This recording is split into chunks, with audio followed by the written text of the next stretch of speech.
You guys had a lot of questions about this bike, and we're here to answer them.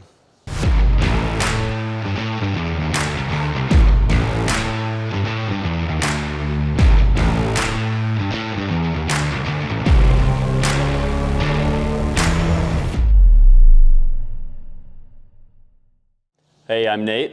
And I'm Brian, and we're the owners of Charge Cycle Works. When we started this business a couple of years ago, we've been chasing what is possible out of a Surron.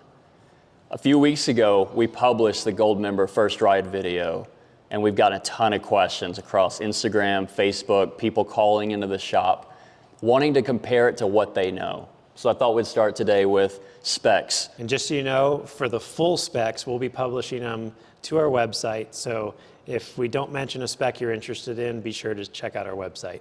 So let's start with weight. I could tell the first time I rode this bike, it's bigger, it's heavier, it's way more capable. But as it sits today, it's 165 pounds. Yep, that's right. And in comparison to a light B that's 115 pounds, sure, we gained about 40 pounds, but it's actually 30 pounds lighter than the Ultra B that's coming out, and a full more than 70 pounds lighter than the KTM Freeride. God, that's a huge weight difference. It is a big weight difference. 70 pounds lighter. Yep. What about the weight distribution? Do you notice anything different? Yeah, it is a little bit front end heavy, not by much. It's interesting. So we got this question of weight balance through, I think it was on YouTube. And we rate a Talaria, we rate a Light B, and they're almost perfect 50-50 balance. And we even weighed Brett's bike, which has a battery upgrade and suspension upgrades in 16-19. That was really close to 50-50 weight balance. On this bike, we did gain a little bit of weight up front. It's 85.5 pounds up front, 80 in the rear. I didn't calculate that, but it's a little bit front heavy. A lot of the weight is in the front. That's all due to the KTM Air Fork. Yep. But how does it feel? It feels like a motocross fork. I feel super confident, super stable. I feel like I could jump something bigger than I'm comfortable jumping at 6 foot and with gear 200 pounds. It's super capable. It feels like a dirt bike, not like a Surron. When it was on your bike before you made all these modifications, it felt like the fork was driving the bike for me. It was so stable, so stiff that it's almost like the bike was kind of moving around behind it. Yep. Like all you noticed was this big fork. Yep, and that was some of the geometry problem you were feeling there. I don't think it feels like that any longer.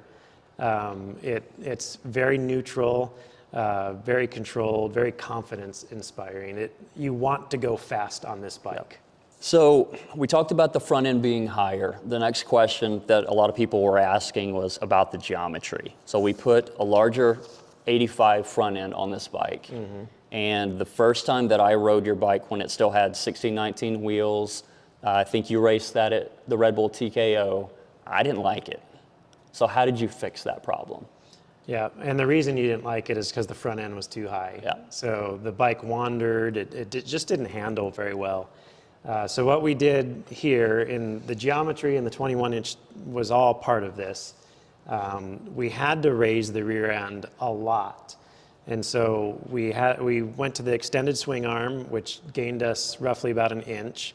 We went to a taller tire. Unfortunately, that means a heavier tire because there's more rubber there, but we needed that extra height in the tire. So it's a 100-118 tire, and then a 1.5-inch linkage in the rear as well. That's what it took to get the rear end tall enough to work with this fork and fit a 21-inch underneath it.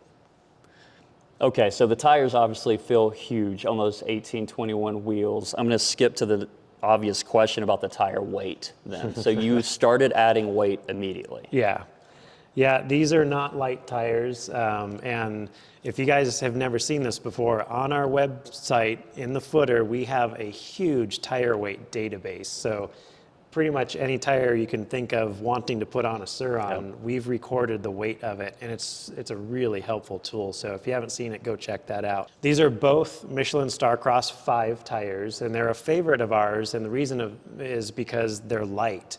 We didn't really know this before we started this business, but there's a lot of difference in weights of tires you look at it and it's the same size, but between the different brands and even in the different lines, there's a lot of weight variance in tires. So the front tire, it's an 8121 Starcross 5, weighs 7.3 pounds. The rear is a 100-118, and it weighs 10.7 pounds. It's a little bit of weight in the rubber there. So the biggest, heaviest tires we've run on a Surron yet? Oh, yeah. Okay. In the rear, for sure. That is the standard 21-inch front tire we run on all of our 1821s. Which is one of my favorite front tires. Yeah. It grips so well. Yep. Okay, so tire selection matters. Yep. I know that rear tire is too wide for a traditional swing arm. Absolutely. This is one of the tires that you will see people install these on a stock Surron swing arm, but they're cutting knobs to get it to fit. Terrible idea. All right, so what about wheelbase? We're sitting at about 53 to 54 inches.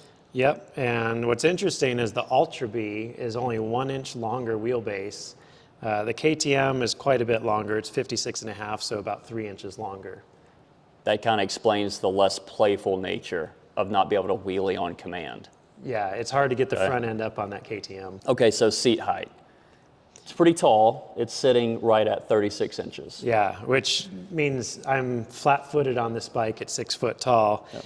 And what's really interesting is it's the same seat height as the Ultra and the KTM Freeride. They're all 36 inches seat height. Okay, so we found a magic formula there.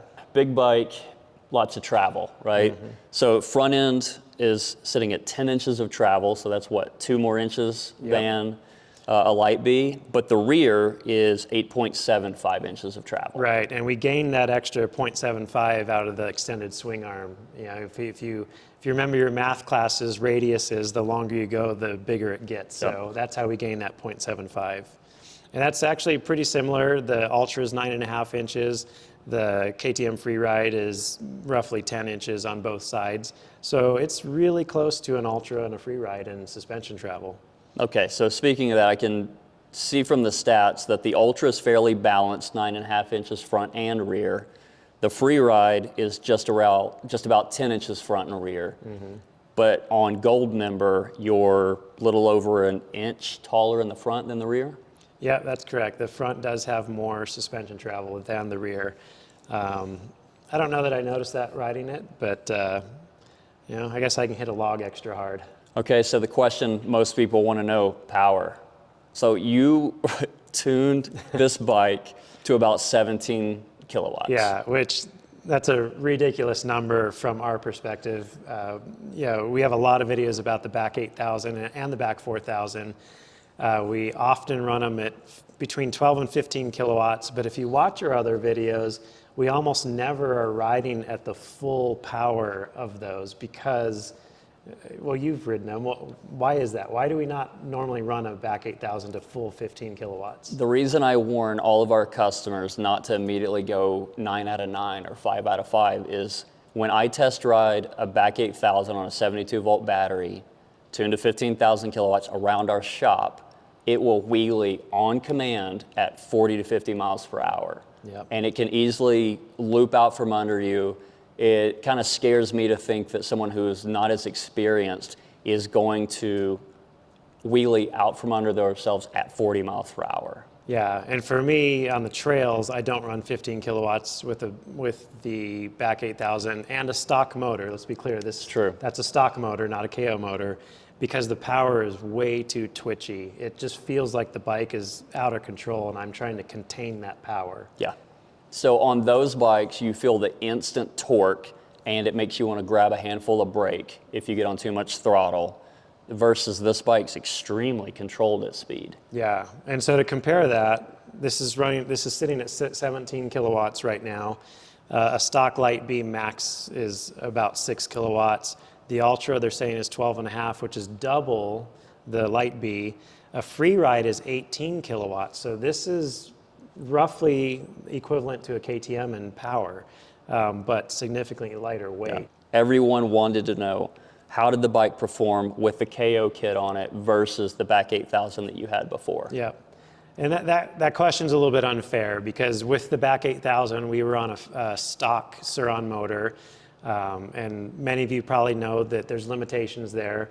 For one, the stock motor does overheat, especially in competition type of scenarios.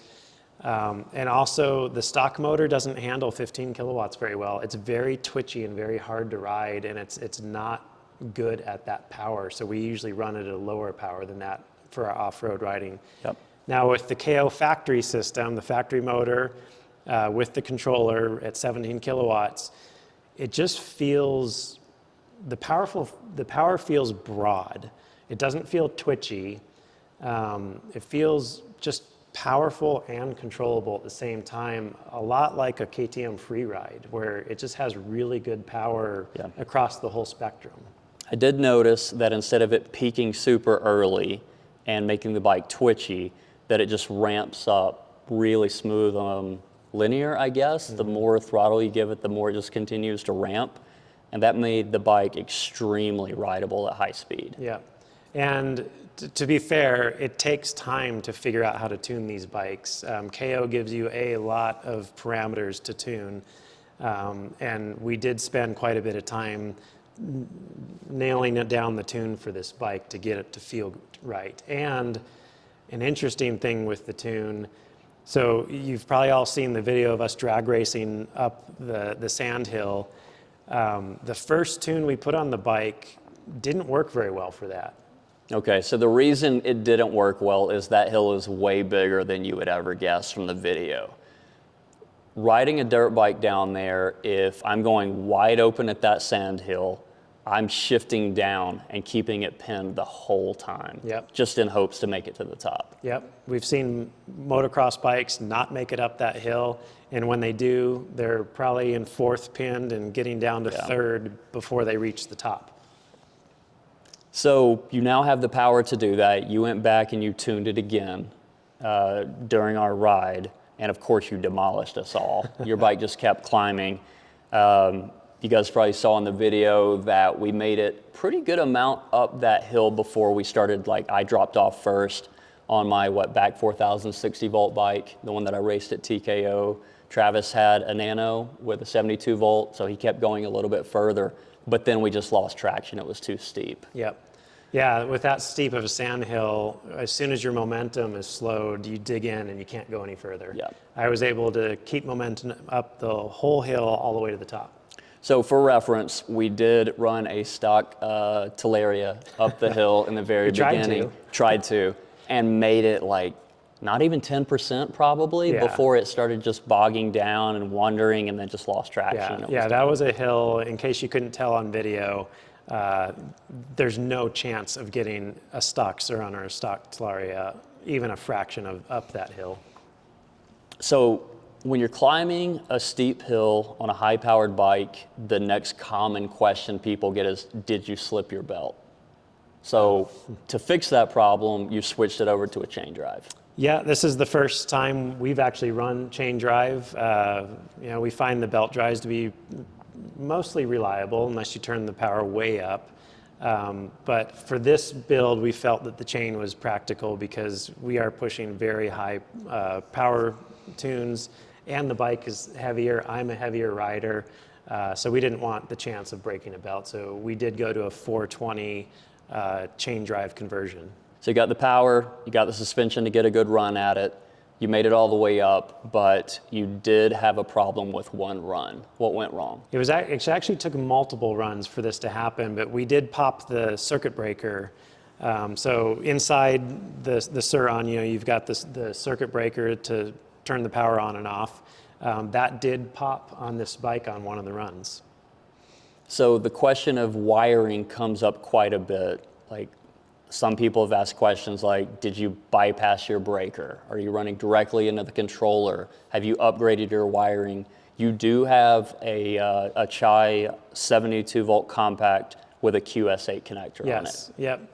We haven't put this in any of our videos, but a few months ago, I actually jumped onto a motocross track before we did this conversion, and I was running, I think it was one of your 60 volt batteries because my 72 volt was dead. So I retuned my back 8000 down to 60 volt, and I went out on the track and I rode until the bike overheated and detuned, went back to camp, And when I went to pull the battery out, I had fused the connector. It had gotten so hot. So I had to cut that off and put a QS connector on, which is something that's really needed for this type of power anyway. One other question that comes up quite a bit, people want to know about the smoothness or the throttle feel between OEM can sometimes feel punchy or unreliable in a way. When you put an aftermarket controller on, OEM throttles usually get way smoother immediately, but then everyone wants to know if you use an aftermarket throttle like a Domino or a Magura. Yep. We did put a Domino on here, and the logic behind that was, to be honest, I was scared of knowing the numbers that this can output in power, the 17 kilowatts, and our history of, that power feeling twitchy. I wanted as much control as possible from the throttle, and so we went to a Domino, which has a full 1 volt extra in the range, which makes the throttle delivery smoother. Do you know how expensive this bike or how much it costs as it sits right now? Do I have to answer that question? Everyone wants to know. Oh, I don't know if I want to admit it. I've not added it up on paper. I think it's about 15,000. Yep. Funny enough, I did add it up. I know Why am how I much. not surprised, Nate? Yeah, as much money as we've sunk into this bike, just in the parts alone, not putting it together, it's sitting at about $17,500. Oof. Yeah, So- I knew it was expensive. Think about how many hours were put into this bike, how many times it had to be basically taken apart and rebuilt from the ground up to make this work. Yeah. So you're saying if we were to build this bike for somebody with the labor and everything, it's basically a $20,000 bike. It is pretty much a $20,000 bike. So here's the very simple math of how we get there. A new Surron's $4,500. If we're lucky, we'll start with someone else's bike that's local. 18, 21-inch wheels that we sell every day are about $1,200 with tires mounted. The 85cc front fork, when I asked you how much you paid for that, including the brake, including the front wheel rebuild, you're sitting at about $3,000. Yeah. Or more. Or With more. the 21, it's actually more because that was a very custom wheel build to get to make that front wheel for that fork. Yeah, so if you're doing math, that's already $10,000. Yeah. The EXT Arma on the rear is another $1,100. Any battery that you choose to go through or go to is $2,300. The Swingarm alone is another $1,100. And then of course we have the motor and the controller. That KO kit's another I think it was $23.99. And when we purchased that, there was still $250 shipping to get it from China. Yep. So that was over $2,500 alone. After that, we're just adding in small parts like handlebars, foot pegs, but it's the labor of taking this bike apart, putting it back together. That easily gets us to about $20,000. That's a tough pill to swallow. I'm glad that Charged CycleWorks built this bike and not me personally, because I couldn't spend that much money on a Surron, to be honest. So that does beg the question. If over the last several weeks since we published the ride video, we've gotten numerous people reach out to us to build this bike. So the real question becomes, can we build one? Oh, absolutely, yes. It's right here. So, of course- Well, let me be clear. You can't have my bike, Right. but we can build you one like this. So we can do it. It's not for the faint of heart or wallet. Yeah. And we're talking about a bike that $20,000, we have to compare it to other things that we know. The $11,000 free ride, the $12,000 to $15,000 bikes that we build for customers almost weekly, but a light beast starting at $4,500. So my real question is, how could we get close to this bike but not be $20,000? Yeah, and I think the other question is, sure, we can build this bike, but should we build this bike for a customer? Because there's a lot of ways we could save a lot of money on this bike and still have a very similar performing bike. Okay, so let's go through that quickly, because the most obvious way to cut $3,000 is to not do that 85 front fork. And honestly, I think we're actually a little closer to 4,000 if you were to do the 21, because that was Let me explain that really quickly. So the reason a 21-inch wheel is so hard on this is because pretty much every 21-inch motorcycle wheel has 36 spokes. This is a KTM85 hub and front end. It only has 32 spokes. So you can't just go grab a 21-inch rim off the shelf and install it. You have to custom build and have a custom rim made with 32 spoke holes. Which you did. Yeah, the rim, just the rim by itself was about $300.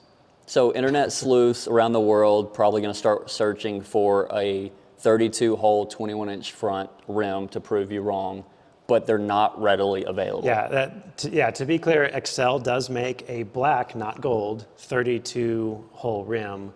I think technically at one time they did make a gold version, but good luck finding one. I couldn't find one. You couldn't have a gold member with black wheels.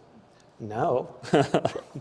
Everybody, gold, there are a lot of gold parts in our shop. Yeah, we do love gold. Hey, we're bringing sexy back, Nate. Yeah, trying to.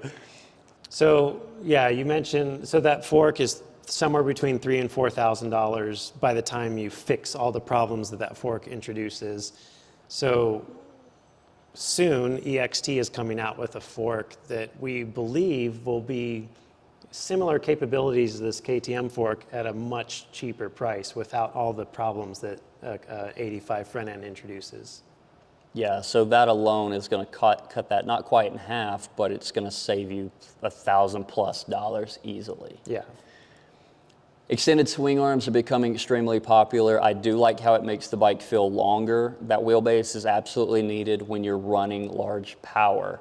I think this bike would be a little bit terrifying without the extended swing arm. In my opinion, with this much power, you've got to have a longer swing arm.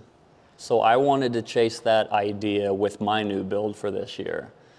Although your bike is extremely capable at high speeds, makes you want to get on a motocross track and see what I can really do on a bike this light. For me, I wanted my Surron to be light and fun and nimble, and I just wanted to put a smile on my face every time I ride it. So I'm sticking with 16-19 wheels on mine. I am going to try 3 or 4 different front forks that we go through, right? I've got my Dorado Expert tuned, done the Fast Ace up front. There's several ones that we're gonna go to. I'll end up moving over to an EXT Arma, but I do like the idea of an extended swing arm because for me, a way to save money is instead of going with the full kit, I'm gonna try the EBMX X9000 on my bike, which I just did. I will end up putting a KO motor on there because overheating is one of the main problems that we wanted to solve. When we went to race the Red Bull TKO Hard Enduro, we all overheated constantly. Multiple times. Yeah, so for me, unfortunately, it was over 10 times, and you can see that in my full race footage, which we cut a lot of out of our videos because it just, overheating 10 times and waiting on the bike to cool down to get racing again, it gave me a chance to breathe because that was an extremely hard race. But let's put that into perspective. So we've both talked to Brett, who was the #1 Surron rider in that race. He estimated that he sat still on the trail for about 15 minutes due to his motor overheating during that race. That's a huge bummer. So if you were to subtract that 15 minutes out, he would have easily won that race. And he probably would have beat almost every dirt bike in that race. You know, KTM 300s and all of those. That's true. Even late into the race, it wasn't until late in the race that the dirt bike started catching even me.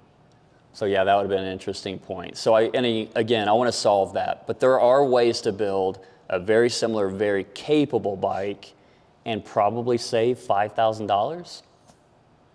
Yeah, easily. So you brought up a good point though about the playfulness. So that's another question is did we kind of in a way ruin this bike with the size and the weight and the power? And I think the best way to answer that is we didn't ruin it, but we built a different bike. This is not a Surron any longer. It's not the ultra small, ultra light, ultra nimble bike that we all know as the Surron. It's something bigger and more serious. And so I think that's why after you rode it, you 100% did not want to build a bike like this. Yeah, and one more behind the scenes about that. If you just watched our last video, it's my first ride on the X9000 on a brand new bike. I was having a blast in the dunes, just carving, turning, way faster bike than I've had in the past. And every time I turned around, Brett is right behind me on your bike, filming me so easily. And I was pinned wide open the whole time. I was having fun, but he probably wasn't skipping a beat or sweating at all, just chasing me down. Yeah, and that's because of that KO motor. If you, with your stock Surron motor on that, you were limited to how much power you could use with that X9000. True. So that'll be interesting someday to do some more comparisons with a more level playing field. One memory that I have from last year was when we tuned your Surron at the time to 72 volts with a back 8000. I was chasing you through a sand wash on your KTM. We were moving. I was just pinned wide open. I couldn't believe how fast your bike was. But then out of nowhere, one rock in the middle of all that sand, I hit it and instantly thought I was gonna go down. I thought I broke your rear wheel. I thought the rear end was gonna fall off the bike. It immediately made me think, if I don't slow down, I'm gonna seriously hurt myself, because you can't recover on a bike with 8 inches of travel going that fast. Yep. I think that's a great point, is we can make these bikes super fast, but you need to think about these things and how you ride is, you know, you've got 12 inches of travel on something like a KTM 300, a longer wheelbase, a chassis that was built for higher speeds. These weren't built for this much power and this much speed. So, you know, just be careful when you guys are modding these bikes, and remember that yeah, one random rock can really ruin your day. Okay, so this bike, it's big, it's powerful, it has this suspension. If you had to summarize this bike in one word, what would it be? Mind-blowing. That's kind of 2 words, but that'll work. Mind-blowing's pretty good. I think for me, it's competitive. It's super capable, it's stable at high speed. It kind of makes me want to go and race the nearest 125 or 250 dirt bike. Yeah, I think that's a perfect word, because that's how I feel about it. It does not feel like a Surron anymore to me. It feels like something that you want to go race. It feels more serious. It does. Is there anything left to solve on this bike? If we run through a full list, every part has been touched on this bike. There's nothing that's OEM anymore, including the brakes. So you have the... Hey, we still got a Surron frame under there. What are you talking about? True. But you've got the Moto front brake, Yeah. and you put a TRP on the rear. Yes. Which feels amazing on this bike. Yep. Yeah, the KTM power brake does outpower the TRP, but that TRP is as powerful as we can get on this bike at this time. So good match. There's not much left to do. The circuit breaker is a bummer, knowing that if we push this bike too hard, we're going to throw that circuit breaker. We've talked to KO a little bit about this, and we may end up bypassing that. We'll cover that in a future video, how we solve that. Battery range is a bit of a bummer. This much power, having the amount of fun that we tend to have on bikes, I'm a little concerned that the range might not quite be there anymore. And I don't plan to go to a taller battery, so we're just gonna have to deal with that. And then the only last thing is, if I'm gonna continue to trail ride this bike, I'm probably gonna have to retune the KTM Fork, because it's a moto fork and it's not very plush off-road. So that's something that people don't really talk about is, you know, just because you went to a Moto 85 fork, it doesn't mean you've solved all the problems. You've made it better in some areas, but you've made it worse in other areas. I can think of at least 5 times that we've been out riding and you've talked about letting more air pressure out of that fork. Yeah, yeah. And it's taken a while to get this tuned right, but it is feeling pretty good, but not as plush as like our Dorados and some of the other forks that we run. All right, guys, well, thanks for watching. Hopefully we've covered all the questions that you had about this bike. If you do have additional questions, ask below, and we'll do our best to answer them. Absolutely. And you will be seeing many more videos with Gold Member and Nathan's new build, which, by the way, my 9-year-old was in here the other day and she saw your bike and she nicknamed it. Do you want to know what she said? I'm scared to ask. No. Well, until you come up with a better name for your bike, it's now Laffy Taffy. How can I build a serious race bike and it be named Laffy Taffy? I don't know, but when she saw that explosion of colors, Laffy Taffy jumped into her mind. So it's up to you, or maybe it's up to them. What should we call Nate's bike? It is loud from a color perspective. I don't know. Yeah, guys, help me out here because I don't have a name for my own bike. Let's see what you got.